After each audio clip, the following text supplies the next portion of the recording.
జానకి జానకి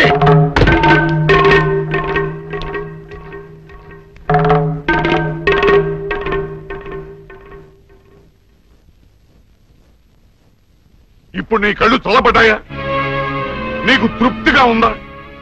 నా మనవడు ఊళ్ళో ఉంటే నీ మనవరాలకు పెళ్లి కాదని వాడిని ఊళ్ళోంచి బయటికి గెట్టేయమని సలహా ఇస్తావా?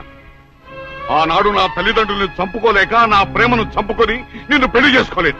ఆ కక్ష మనసులో పెట్టుకుని నీ మనవరాల్ని నా మనవడి మీద గుసుకొల్పి వాడిని ప్రేమలో దించి వాడి మనసు ముక్కలు చేస్తావా? అందుకే చాలగా వాడిని ఊళ్ళోంచి గెంటిస్తావా?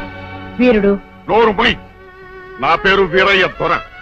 పెళ్లి పెటాకులు కాని నీకు, పిల్లా జల్లాలేని నీకు కడుపు తీపి గురించి ఏం తెలుసు?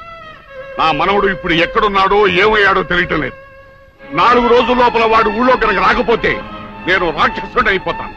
ఈ అవమానం భరించలేక వాడేదైనా అఘాయిత్యానికి పాలు పెడితే అందుకు కారణమైన ఏ ఒక్కరూ ప్రాణాలతో ఉండరు. జాగ్రత్త.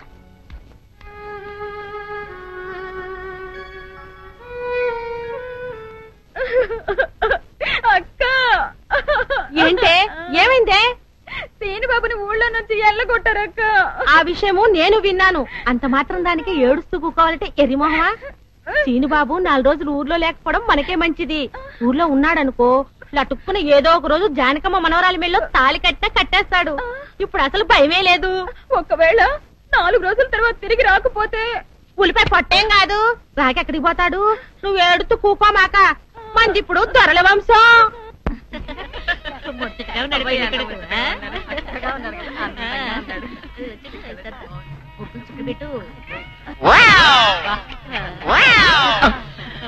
ఇదేమిటి?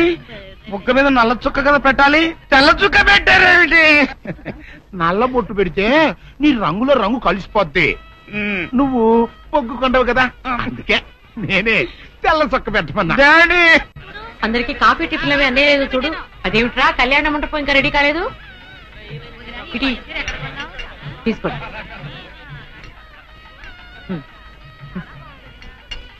ఎంతైనా జానకమ్మ జానకమ్మే. దగ్గరుండి అన్ని పనులు స్వయంగా చూసుకుంటది. మరి నన్ను ఏం చేయమంటారు చెప్పండి? నాదేమో ఆర్థికులని కొంపైపోయింది. మన ఇంట్లో పనులు మనం చేసుకుంటే తప్పే ఉందండి. ఏంటో ఆ సీనుబాబు గుళ్ళో గొడవ చేయకుండా ఉంటే ఈ ముహూర్తానికి మా పిల్ల పెళ్లి కూడా అయిండేది. ఈ ముహూర్తానికి ఎందుకులేండి, మాది అసలే దొరల వంశం. పొట్లకేం కాదు. అమ్మా సుందరి, అమ్మా సుందరి. ఏంటమ్మా ఏమైంది? ఏమోనండి, ఉన్నట్టుండి కళ్ళు తిరిగి పడిపోయింది. సుందరి రండి. పాపం ఉన్నట్టుండి పిల్ల కింద పడిపోయిందండి. మీరు చూడండి.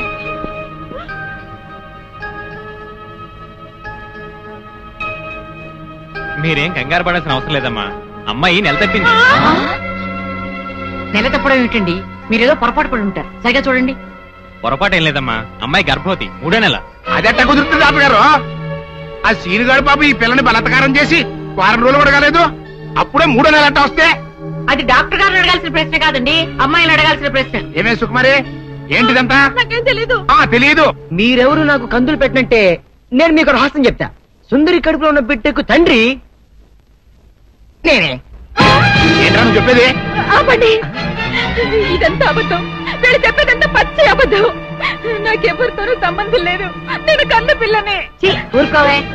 ఆ వేరేతో మనోడు నిన్ను బలాత్కారం చేసిన తర్వాత కూడా నువ్వు కన్నెపిల్లవు ఎలా అవుతావు? వీళ్ళంతా చెబుతున్నది నిజమే అయితే నువ్వు ఆడపిల్లవే గాని కన్నె పిల్లవెలా అవుతావు? కాదు, నేను కన్న పిల్లనే. నన్ను సీనుబాబు పాడు చేయలేదు. ఏంటి? సీనుబాబు నిన్ను పాడు చేయలేదా? మరి అతనే నిన్ను బలాత్కారం చేశారని అసలు పంచాయతీలో ఎందుకు అబద్ధం చెప్పావు? సీనుబాబుని నేను ప్రేమించాను, కానీ సీనుబాబు సౌందర్యని ప్రేమిస్తున్నాడు.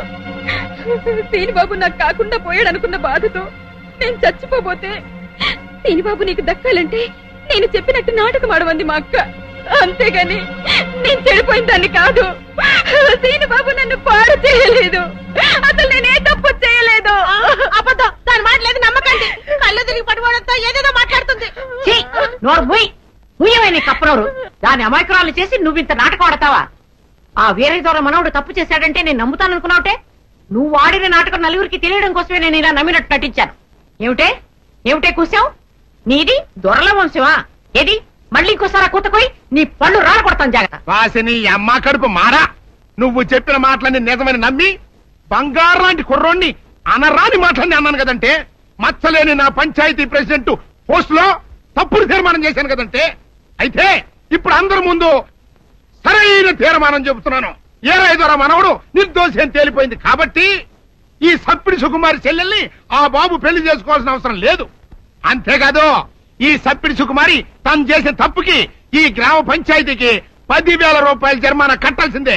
అమ్మ జానకమ్మ, నీ మూలంగా నేను చేసిన తప్పు దిద్దుకునే అవకాశం కలిగిందమ్మా. నీ మేలు మర్చిపోలేను. సుందరి,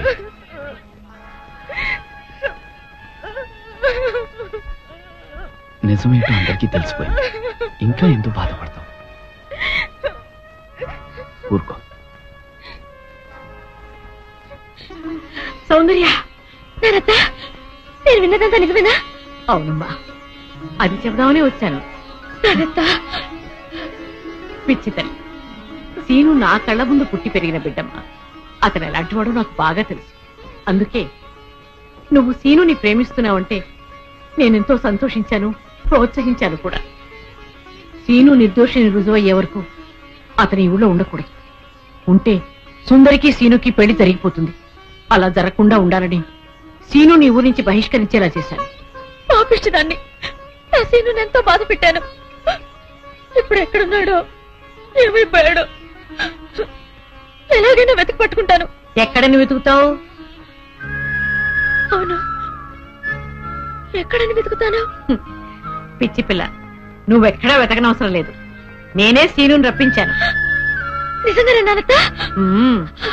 మోహన్ చూడరా. సీను, సీను,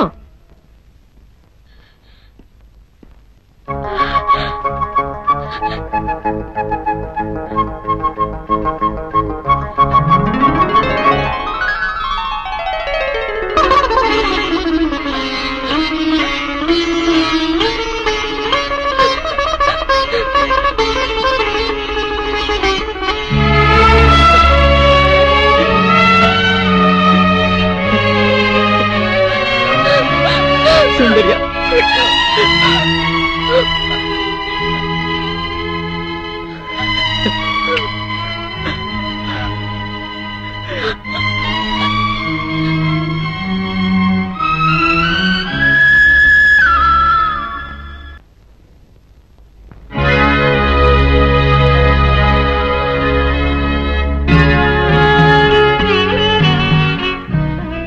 జానకి, చచ్చా, ఏమిటో ఇది?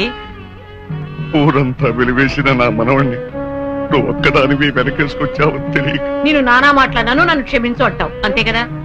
నిన్నిప్పుడేమిటి, 40 సంవత్సరాల క్రితమే క్షమించాను. వీరుడు, ఆ రోజు నేను పంచాయతీలో అలా ఎందుకు మాట్లాడానో చెప్పాలని నీ తోటకొచ్చాను. నువ్వు నా మొహం కూడా చూడకుండా వెళ్ళిపోయావు. సరేలే, ఇప్పుడు అవన్నీ ఎందుకని పెద్దిరాజుతో చెప్పి ముందు ఆ పెళ్లి ఆపాలి. అదే ముహూర్తానికి సీను సౌందర్యాల పెళ్లి జరిపించాలి. పెద్దిరాజు ఆ పెళ్ళాపడానికి ఒప్పుకుంటాడంటావా? పెద్దిరాజు చాలా పెద్ద మనసు కలవాడు. మనం వెళ్లి సీను సౌందర్యాల ప్రేమ గురించి చెప్తే తప్పకుండా ఒప్పుకుంటాడు. పద, వెళ్దాం.